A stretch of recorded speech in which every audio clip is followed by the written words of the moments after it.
Welcome to The Explainer. Today we're diving into the pretty incredible story of a soul that was basically forged over thousands of years for one single epic purpose: to save, well, everything from a virus that corrupts reality itself. All right, so let's just jump right in. The whole saga, the entire thing, really boils down to this one question. See, this isn't about just finding a hero. No, this is about building one, piece by painful piece, across the entire span of human history. So our story doesn't even start with a person. It starts in a place of perfect balance called Sanctuary Zero. And right at its heart was the Star of Elements, which was basically the cosmic forge where all of reality got its start. And out of this star comes something called gray matter. Now, what is that? Well, you can think of it like the ultimate spiritual shock absorber. It's the only thing that lets a soul grab onto the raw power of creation and destruction at the same time. Without just getting ripped to shreds. But you know how it is, where there's balance, something always rises up to challenge it. And this isn't just plain old evil, it's an inversion. Fatal dark matter is kind of like a puppeteer's string. It's a mental virus that finds what you love most and then twists it into a weapon to use against you. So this lays out the whole cosmic conflict perfectly. It's not just good guys versus bad guys. You've got gray matter on one side, the anchor, the thing that holds everything together. And on the other, you have fatal dark matter, a corrupting agent that literally turns heroes into puppets. We're talking about a battle for the source code of reality itself. So, facing this really sneaky threat, the prince, who was the star's chosen vessel, he realized he couldn't just win with raw power. He needed experience. So he makes this ultimate sacrifice. He completely erases himself and casts his soul into time, all to begin his training in the one place he could truly learn: Earth. And here you can see the actual roadmap for that training. It's a journey that spans millennia. Each lifetime is like a different lesson, a different class in the universe's most brutal school.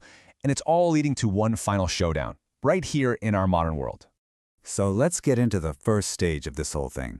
The soul lands in ancient Greece and finds a home in a kid named Kratos. And the lesson for this lifetime? Well, it was all about raw, brutal, unrelenting combat. Now, in this lifetime, the soul learns something huge. The gods weren't divine at all. They were just thieves, hoarding the world's natural elements for themselves. Zeus wasn't some god of thunder. He was more like a power addict who'd managed to siphon lightning into his own nervous system. So Kratos' mission wasn't really about revenge. It was about liberation, about returning those stolen elements back to the world. What this means is that every single battle was basically a software update for the soul. Every god he struck down tempered the body, literally transforming his cells into a living archive of combat. It was all about creating a vessel that could actually withstand divine power. Okay, so after forging the body, the soul tried to find some peace. It was reborn in the medieval era as a man named Exora. But the universe wasn't quite done with its training. The next lesson was going to be about a power born not from rage, but from absolute gut-wrenching loss. This slide basically maps out his entire heartbreaking story. He finds peace, he gets a family, but that fatal virus finds him through a paranoid king. And in the ashes of that horrible loss, something totally new awakens. This cold, precise sorcery born from grief itself. And this power is so terrifying that after he uses it, he puts himself into a deep sleep, and his soul crystallizes into a meteor headed straight for Earth. So yeah, this wasn't just a tragedy, it was another lesson. Through all that grief, the soul learned to actually wield emotions. It archived the pain, figuring out how to channel it into this devastating and focused weapon, way more precise than the pure rage of his last life. And that brings us to the modern era. The body has been forged, the heart has been tempered, and now all the pieces of this wild cosmic training program are about to come together in one single mind. But first, a quick stop in 1991. The meteor is found, and humanity, well, we do what we do best. We try to turn it into a super soldier. The project learned a really hard lesson that day. A soul forged by the universe can't just be contained by greedy men and their machines. The whole facility was destroyed. Then, in 2001, the soul finally finds the home it was always meant for, a natural-born vessel, a boy named True. And now, the final phase of the training can finally begin. For years, he was just a regular kid, but then, on his 8th birthday, the dam broke.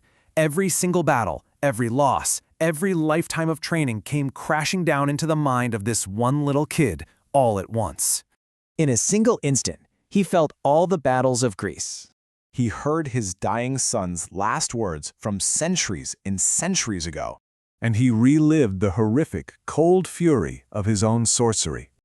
And this right here, this is the grand payoff. True is the synthesis. He's got the battle-hardened body of Kratos, the emotional power of Ixora, and finally, the original mind and purpose of the prince. He is a complete weapon, a living archive of every lesson learned over thousands of years. But here's the kicker. The bad guy wasn't just sitting around waiting. The King of Fatal adapted right along with us. It doesn't need to possess kings or gods anymore. Why would it? It has the internet.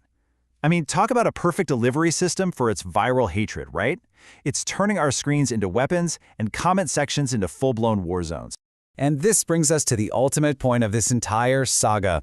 The prince's journey, it wasn't just a series of tragedies or random lives. It was one single, focused, millennia-long training montage. It was all designed to create the only being in existence who could see the digital strings of the puppeteer and know exactly how to cut them. So the vessel is complete, the soul is prepared, and the final battle is here. But that leaves us with one last kind of haunting question to think about. The hero has finally arrived, but in a world that's so addicted to the very virus he's meant to fight, will anyone even want to be saved?